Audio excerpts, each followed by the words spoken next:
जय श्री राम सभी को। जो लोग खान पान की शुद्धि रखते हैं या रखना चाहते हैं, या द्विजातीय जो ब्राह्मण हैं या जो साधक लोग हैं, वो शास्त्र के अनुसार अगर जानकारी चाहते हैं कि मैं क्या खाना चाहिए क्या नहीं खाना चाहिए, किस प्रकार खाना चाहिए, क्या खाने योग्य है क्या नहीं है, उनके लिए ये जानकारी है। मर्यादाहीन लोगों के लिए नहीं है। जो सनातन परंपरा को मानने वाले लोग हैं उनको अवश्य विचार करना चाहिए खान पान के बारे में, क्योंकि आधुनिक युग के अंदर हमारी संस्कृति है वो विलुप्त होती जा रही है और मर्यादाहीन आचरण के कारण ही हम कष्ट उठाते जा रहे हैं और हमारे जीवन के अंदर परेशानियां उत्पन्न हो रही है। मनमुख विधि के द्वारा किया गया कार्य असफल होता है। शास्त्र का कार्य शास्त्र विहित तो होना ही सम्मत है, उसी से हमें पूर्ण फल की प्राप्ति होती है। तो भक्ष्य और अभक्ष्य के बारे के हम क्या खाना चाहिए क्या नहीं खाना चाहिए, किससे हमें दोष लगता है, किससे पुण्य की प्राप्ति होती है, उन सभी की जानकारी जितना हो सके सामर्थ्य अनुसार हमें करना चाहिए।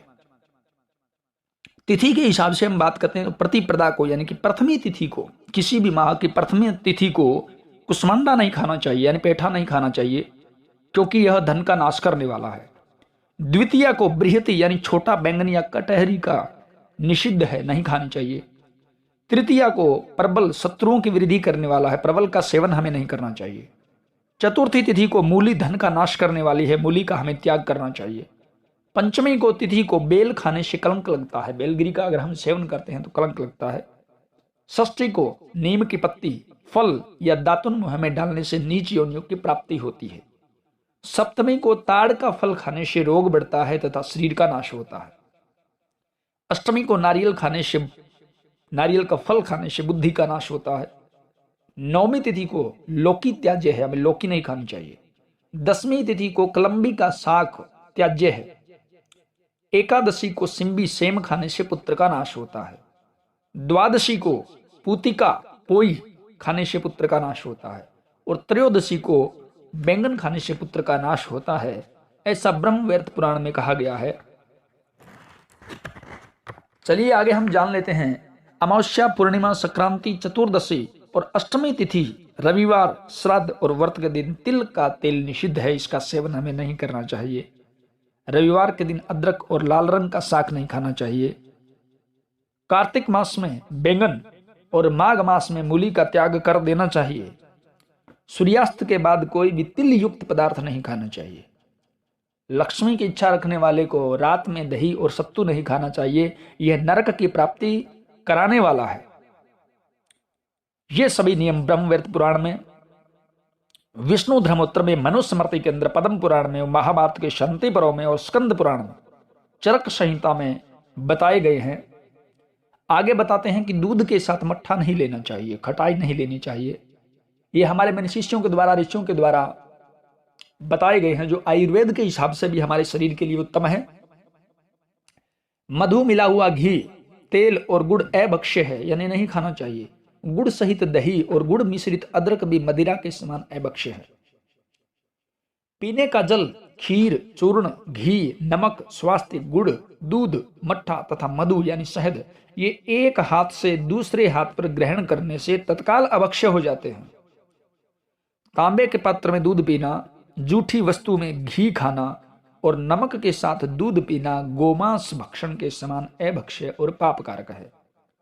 लोहे के बर्तन में जलपान, उसमें रखा हुआ गाय का दूध, दही, घी और उसमें पकाया हुआ अन्न यानी चावल, भुना हुआ पदार्थ, मधु, गुड़, नारियल का जल, फूल, मूल आदि सब पदार्थ अभक्ष्य हो जाते हैं, खाने योग्य नहीं रहते। हाथ में दिया हुआ नमक, तेल व व्यंजन और लोहे के पात्र में दिया हुआ तथा बाएं हाथ से दिया हुआ अन्न भी अभक्ष्य होता है, खाने योग्य नहीं रहता। लोहे के पात्र में पकाया हुआ अन्न, चावल अभक्ष्य है, परंतु तांबे के पात्र में घी और लोहे के पात्र में तेल दूषित नहीं होता है। कांसे के बर्तन में नारियल का जल और तांबे के बर्तन में ईख का रस एवं सभी गव्य पदार्थ घी के सिवाय दूध, दही आदि मदिरा तुल्य अभक्ष्य हो जाते हैं, उनका सेवन नहीं करना चाहिए। चांदी के पात्र में रखा हुआ कपूर अशुद्ध हो जाता है। हाथ में लेकर नमक को नहीं चाटना चाहिए। लहसुन, प्याज, गाजर, सलगम, कुकुरमुता, सफेद बैंगन, लाल मूली और अपवित्र स्थान, शमशान आदि में उत्पन्न शाक जातियां दूषित है और द्विजातियों के लिए, ब्राह्मण आदियों के लिए अभक्ष्य है। यानी जो साधक लोग हैं उनके लिए, विशेष प्रकार से जो ब्रह्मचारी साधक लोग हैं उनके लिए, गृहस्थों के लिए उपयोगी हो सकते हैं। पेड़ों का लाल गोंद, वृक्ष काटने से निकलने वाला गोंद, लसोड़ा और गाय का पेयूस त्याज्य है। यानी गाय ब्याने के 10 दिन से, गाय ब्याने के दिन से 7 दिनों तक का या 10 दिनों तक दूध पेयूस कहलाता है। इसको भी साधक लोगों को नहीं पीना चाहिए। प्रत्यक्ष नमक तथा मिट्टी खाना गोमांस के समान अभक्ष्य है, उसे नहीं खाना चाहिए, ऐसा अत्रि संहिता में कहा गया है।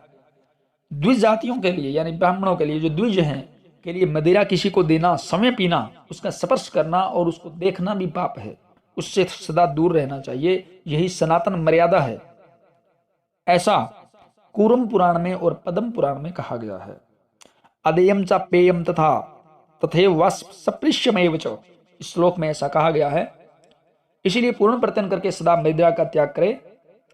जो द्विज ब्राह्मण मद्यपान करता है वह द्विजोतित कर्मों से भ्रष्ट हो जाता है, उससे बात भी नहीं करनी चाहिए। मदिरा पीने से मनुष्य के धैर्य, लज्जा और बुद्धि का नाश होता है और उससे निश्चय ही नरक की प्राप्ति होती है, ऐसा महाभारत अनुपर्व में कहा गया है। धृतिम लज्जाम च बुद्धिम च पानम पीतम प्रणाशेत। मदिरा के पात्र में जल पीने पर चंद्रायण व्रत करना चाहिए। ये हम नेक्स्ट वीडियो में बताएं कि चंद्रायण व्रत क्या होता है। यानी हमें अगर अशुद्धि किसी प्रकार से हो जाती है तो चंद्रायण व्रत हमें करना चाहिए, इससे शुद्धि होती है। मदिरा का स्पर्श करके द्विज 3 प्राणायाम करने से शुद्ध होता है। अगर स्पर्श भी हो जाए भूल से, जो मनुष्य पाप से मोहित होकर मांस पकाता है वह उस पशु के शरीर में जितने रोए होते हैं उतने वर्षों तक नरक में निवास करता है। जो दूषित बुद्धि वाले मनुष्य प्राय प्राणों से अपने प्राणों का पोषण करता है, यानी किसी जीव को मारकर अपने प्राण का पोषण करता है, वे एक कल्प तक नरक भोग कर इस संसार में जन्म लेते हैं और उन्हीं प्राणियों के खाद्य बनते हैं। जिनको वो खाते हैं उन्हीं के खाद्य बनते हैं। यदि भूख से प्राण निकलकर कंठ तक आ गए हों तो भी मांस नहीं खाना चाहिए, ऐसा शास्त्र का मत है। और ये कहा गया स्कंद पुराण के काशी खंड में कहा गया है, यह स्वार्थ मांस पचनम कुरुते पाप मोहितो। ये श्लोक आप देख सकते हैं। जिन लोगों को प्रमाण चाहिए उनके लिए ये श्लोक की लाइन हम बोलते हैं कि ये आप गूगल आदि पर सर्च कर सकते हैं या शास्त्र में देख सकते हैं कि ये सत्य है। हम अपनी तरफ से कुछ नहीं बता रहे हैं। तांबुल के पत्ते के अग्रभाग में पत्नी के साथ तथा डंठल में पुत्र के साथ दरिद्री निवास करता है। रात्रि के समय ये तीनों कत्थे में निवास करते हैं। सुरते यानी तंबाकू खैनी में सदा दरिद्र का निवास करता है। इसीलिए पान के पत्ते का जो अग्रभाग और डंठल है वो तोड़कर केवल दिन में बिना सुरती के देवता को अर्पण करके पान खाना चाहिए। विधवा स्त्री, सन्यासी, ब्रह्मचारी तथा तपस्वी के लिए तांबुल, गोमांस अथवा मदिरा के समान अभक्ष्य है। कुछ चीजों का वर्जन किया गया है लेकिन खाने के लिए उनका कुछ सुविधा भी दी गई है, तो वो भी आप साथ में ध्यान से सुन लें। यदि परोसने वाला व्यक्ति भोजन करने वाले को छू दे तो वह अनअभक्ष्य हो जाता है, खाने योग्य नहीं रहता है। तो ये हमने भोजन के बारे में शास्त्र सम्मत कुछ बातें बताई है जो स्कंद पुराण में, ब्रह्म वैवर्त पुराण में लिखी हुई है। जिज्ञासु लोगों के लिए ये बताई गई है। और कुछ आप जानना चाहते हैं तो जान सकते हैं कमेंट बॉक्स में। जय श्री राम।